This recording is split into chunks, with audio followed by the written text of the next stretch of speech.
ရာကြီးဟာငါ့ကိုတွေ့ကက်နေရသွားစမအောင်နောက်တယ်ဆိုတဲ့အရာ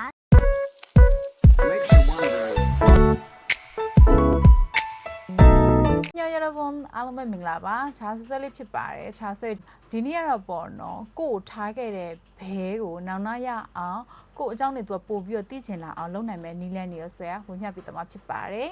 let's go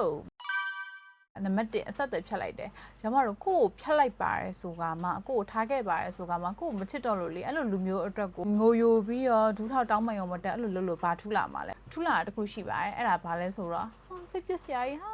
ငါ့ကိုတွေ့ကက်နေရသွားစမအောင်နောက်တယ်ဆိုတဲ့အရာထိုးလာမှာဖြစ်ပါတယ်အဲ့တော့အဲ့လိုလုတ်ခံရမယ်အစားမာနထိခိုက်လို့လေနော်အဲ့တော့အဆက်တွေလုံးဝဖြတ်လိုက်ပါနောက်ကမှရောင်းမတို့ပါနေ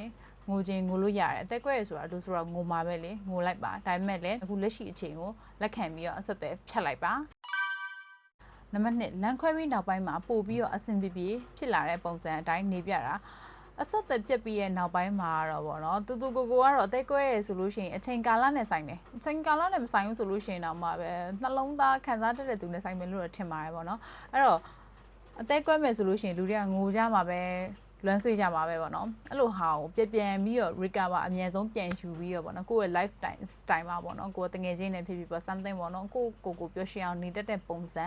ကိုပြပါနံပါတ်3ကိုပြန်ပြီးတော့အာယုံစိုက်လာတဲ့ပုံစံပူစည်းချင်းကာလာလွတ်မြောက်သွားတဲ့အချိန်ပါပေါ့နော်ဆိုတော့ဘာကိုအမြဲသွားပြီးတော့တွေးမိလဲဆိုတော့ဘဲရှိတော့ကသူမကြိုက်တဲ့အရာတွေကိုမလုပ်ခဲ့ရတယ်ကိုလုပ်ချင်ပေမဲ့သူမကြိုက်တဲ့အရာတွေလုပ်ပြီးတော့ပေါ့နော်ဥမာတခုလေးလာဖြစ်ဖြစ်တငယ်ချင်းနဲ့ဟန်ကောက်လုပ်တာပဲဖြစ်ဖြစ်အဲ့လိုပုံစံလေးလုပ်ပြီးတော့ပြန်ပြီးကိုအာယုံစိုက်လာတာနံပါတ်4လန်ခွဲပြီးရဲ့နောက်ပိုင်းမှာဘဲကိုလုံးဝကျူးမစိုက်တော့တာတချို့လူတွေကြတော့အရန်သူနဲ့ရှိနေလဲသူဘယ်ကောင်မလေးနဲ့တွေ့နေသူဘာလုပ်နေလဲဆိုပြီးတော့ကိုလိုက်ပြီးတော့သိရမလားခံစားပြီးတော့အဲ့လိုပုံစံဆိုလို့ရှိရင်ကိုယ်စိတ်ကလည်းအဆင်မပြေဖြစ်တယ်เนาะအဲ့ဒါတွေလုံးဝစိတ်ဝင်စားတော့ပဲနဲ့ blog ရင်လည်း blog လိုက်ပေါ့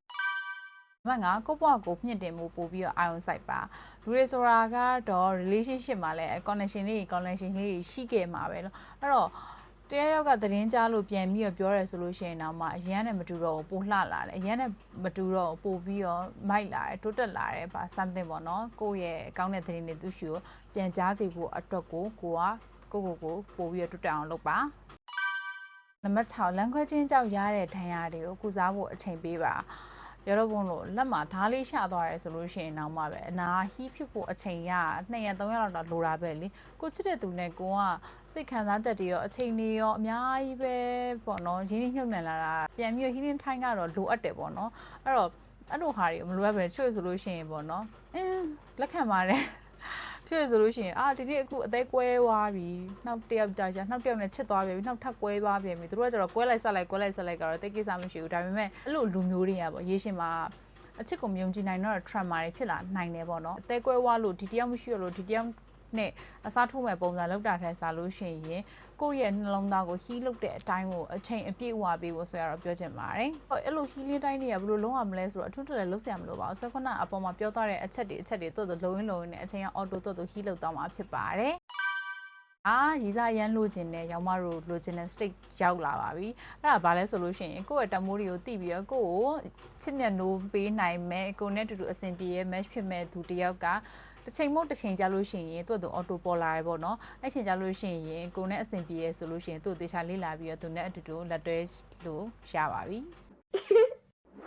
ချားရောက်မှတော့အဲ့တော့ဒီ blog လေးကဒီလောက်ပဲဖြစ်ပါတယ်ဆက်ခုနပြောတဲ့အချက်တွေ state တွေဖြည်းဖြည်းချင်းလုံရင်းနဲ့ပေါ့နော်ကို့မှာလည်းရီးစားအထိရသွားပြီဆိုလို့ရှိရင်အရင်ရီးစားကိုဘာလို့ပြန်လွှမ်းနေမှာလဲရီးစားကိုပြန်လွှမ်းနေစရာလည်းမလိုတော့ဘူးကို့မှာလည်းနောက်ထပ်ရီးစားနောက်တစ်ယောက်လည်းထပ်ရရပေါ့နော်ရီးစားမရဘူးဆိုလို့ရှိရင်တော့ကို့မှာအေးဆေးနဲ့ဟိဖြစ်ပြီးတော့အဆင်ပြေသွားတာဖြစ်တဲ့အတွက်ပေါ့နော်အဲ့တော့ကိုလည်းချစ်တယ်ကိုလည်း view site တယ်နောက်တဲ့ရီးစားလည်းရနေပြီဆိုလို့ရှိရင်เนาะလွတ်တဲ့ငါကြီးသွားဖြစ်တဲ့အတွက်ပေါ့အရင်ရီးစားအောင်နောက်ရအောင်လုံနိုင်သွားဖြစ်ပါတယ်